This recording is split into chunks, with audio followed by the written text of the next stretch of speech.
Assalomu alaykum aziz dindoshlar. 25-darsimizga xush kelibsiz. Bugungi darsimizda sod harfini yozishni hamda o'qishni o'rganamiz. Buning so'z boshida yozilishi quyidagi holatda bo'ladi. So'z o'rtasida ham e'tibor bersangiz xuddi shu holatda. So'z oxirida kelganda esa n harfiga o'xshagan, ya'ni nun harfiga o'xshagan bunday bir pastga tushib chiqadi. So'z oxirida ham xuddi shu holatda. Alohida va so'z oxirida ham xuddi shu holatlarda yoziladi. Faqatgina so'z oxirida yozilganda bunday undan oldingi harfga ulash maqsadida cho'pcha qo'yiladi. Xo'p, bu harfning yozilishi sal qiyinroq bo'lishi mumkin. Shuning uchun buni yozilishini biz darsning oxirida bir ko'rsatib beramiz. Hozir esa o'qishni o'rganaylik. Xo'p. Bu harfning xuddiki narigi s ga o'xshagan sirg'aluvchi sifati bor. Masalan, bas degan misolni ko'rdik-ku, bas. Uni biz bas deb o'qimaganlikda bas deb o'qigandik. Bu ham xuddi shunaqa sal sirg'aluvchi sifati bor. Xo'p, keyin masalan buni ustida cho'pcha kelsa o o'qiladi. Buni qanday tushunsa bo'ladi? Masalan, s harfini ustida endi cho'pcha kelsa sa deb o'qirdik, to'g'rimi? Sa deb. Lekin buni ustida kelsa cho'pcha bu so deb o'qiladi. So. Tushunarli? Demak, ustida cho'pcha kelsa o o'qiladi. Keyin biz aytib o'tganimizdek, s ning bir nechta shakli bor, xuddiki o'zbek tilidagi x ga o'xshagan degandik. Bu 3-s hisoblanadi. Hamda buning ismi sodi deb o'qilar ekan. Ismi demak sod harfi ekan. Lekin shu o'zimizda s ga o'xshar ekan. Faqatgina ismi nima ekan? Sod deb o'qilar ekan. Keyin sirg'aluvchi sifati bor ekan, ustida cho'pcha kelsa o o'qilar ekan. Keyin buni o'zimizda s dan bitta kichkinagina farqi bor. Aytilish jihatidan hozir shuni o'rganamiz. Bu s harfini aytishda yana bir boshqa s dan farqi, e'tibor bering, mana tilning orqa tarafi salgina ko'tariladi. Mana tilning oldi tarafi tishning tagiga tegadi, orqa tarafi sal ko'tariladi. Hamda bu harfni qo'pol s deb ham ataladi. Ya'niki buni aytganda s demaymiz-da, so. Ya'niki buni oddiy aytsak so bo'lishi kerak, lekin buning qo'pollik sifati bor. Ya'niki shu tilning orqasini salgina ko'tarsak, qo'pol s bo'ladi, yo'qoladi. Ya'niki sof. Shu holatda, ya'ni qo'polroq aytishga harakat qilish kerak. Ya'niki so emasda, so. Qo'polroq qilish uchun shu tilning orqa tarafini salgina ko'tarsak, qo'pol so deb o'qiladi. Xo'p, buni sal yana mashq qilasiz. Tilning orqa tarafi ko'tarilsa bo'ldi ekan. Asosiy farqi shunda. Endi keling kitobdagi misollarni o'qib ko'ramiz. Xo'p, kitobdagi so'zlarni boshdan boshlab o'qib ko'ramiz. Mana qo'pol s, u, m. Demak, buni bugundan qo'pol s deb atasak ham bo'ladi yoki arabcha ismi sodi deb ataladi ekan. Keling endi bir o'qib ko'ramiz. Qo'pol s, u, m. Shunda sumi.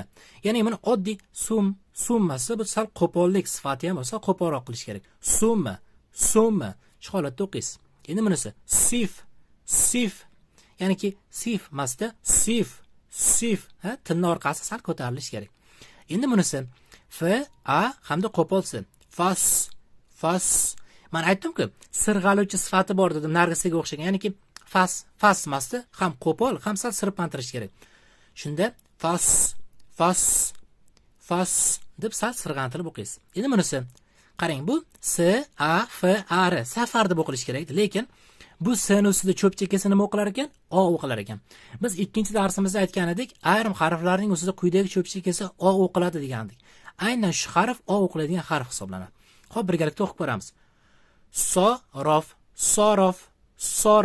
Ya'niki sorof emasda, sorof. Sal tilning orqasi ko'tariladi. Qo'polroq s bo'lsa bo'ldi. Endi bunisi. Bu ham shu s, a, b, a emas, s, o bilan o'qishga e'tibor beramiz. Shunda sobar. Shu holatda o'qiysiz. Endi bunisi b, a, s, o, r. Shunda basor. Shu holatda o'qiysiz. Endi bunisi q, o, s, o, b. Shunda b ni tebrashishga e'tibor beramiz. Shunda qosoba. Shu holatda buni ham tebratilishiga e'tibor berishimiz kerak hisoblanadi. Xo'p, bu yerda ham so'z bor ekan, buni ham o'qiymiz. Nasoro. Shunaqa s-ni sal qo'polroq o'qishimiz kerak bo'ladi. Buni sal yana mashq qilib ko'rasiz. Xo'p, keyingisi. Endi bunisi yan, a, n, s, u, r, u. Yan suru. yan suru emasda, yan suru. Sal qo'polroq qilsak bo'ldi. Shunda qo'pol s bo'ladi. Endi bunisi istabe, tabe, bni tebrashga e'tibor beramiz. Istabe sora, istabe sora, istabe sora. Endi bunisi shunda buni ham sirg'alishga e'tibor berar ekanmiz. Yastabe siru, yastabe siru. Bu qo'pol s ekan, ikkalasi ham sirg'aluvchi sifati bor. Qarang, bu ham sirg'alayapti, bu ham sirg'alayapti. Faqat bu nima? Qo'polroq s ekan. Demak, yastabe siru, yastabe siru. Xo'p, endi pastdagilarni o'qib ko'ramiz. Qarang, oddiysi bilan qo'polsini solishtiryapti. Oddiysi, qo'polsi mana. Endi mana shu solishtirgan misollarni hozir birgalikda o'qib ko'ramiz. Qarang. Bu safar, sofar, safar, sofar. Mana e'tibor beryapsizmi? Bu qo'polroq. Hamda o o'qilyapti. Bu a o'qiladi mana. Safar, sofar. Endi bunisini qarang. Sayfu, soyfu. Intasaba, intasaba. Endi bunisi intasoba, intasoba. E'tibor berasiz. Demak, bu qo'pol s hisoblanadi ekan. Keling, yana bir takrorlab o'taylik.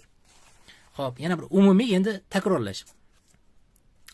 Bu s'ni biz bugundan boshlab qo'pol s deb ataymiz. Arabcha ismi sodi, sodi deb o'qilar ekan. O'zimizda yo'q bu harf, hamda bu 3-chi s harfi hisoblanar ekan. Arab tilidagi 3-si. Hamda ustida cho'pchak esa boya o'qidik, o o'qildi. Masalan, sofar, sofar, o o'qiladi. Keyin sirg'aluvchi sifati bor ekan. Masalan, bos, bos, shunaqa sal sirg'aladi. Shularga e'tibor beramiz. Endi keling, s harfini men sizga hozir mana boshida, o'rtada, oxirida hamda alohida holatlarini yozib ko'rsatib beraman. Xo'p, endi keling, hozir birgalikda yozib ko'ramiz. Qarang. Bu harfni yozish uchun, masalan, mana bu yoqdan boshladik. Mana shu nuqta qo'ygan joyimizdan boshlaymiz. Bunday tepaga qarab yuramiz hozir mana. Bunday yurib, tepadan bunday pastga tushamiz, qarang. Bunday o'ng tarafga yuramiz, keyin pastga tushamiz shu joyiga. Hamda bunday qilib qo'ysak, mana sal tepaga chiqib, mana shu so'z boshidagi yozilishi bo'ladi. So'z boshi yozilishi xuddi shu holatda bo'lar ekan. Mana 3ta kataga e'tibor bering, 3ta katada faqat 2-katada yozilyapti. Xo'p. Endi keling, yana 3ta kataga borib bu yoqda so'z o'rtasidagi holatini yozib ko'ramiz. So'z o'rtasidagi ham xuddi shu mana. Tepadan yozsak ham bo'ladi mana. Bunday holatda ham. Mana bunday holatda bunday qilib qo'ysak bo'ladi. Bunday holatda yozsangiz ham bo'ladi. Xo'p. Endi so'z oxirida yozilishi mana. Xohlasangiz tepadan bunday yozing, xohlasangiz bunday yozing. Farqi yo'q, ikkalasi ham bir xil ekan. Xo'p. Endi bunday yozib ko'ramiz, qarang. Bunday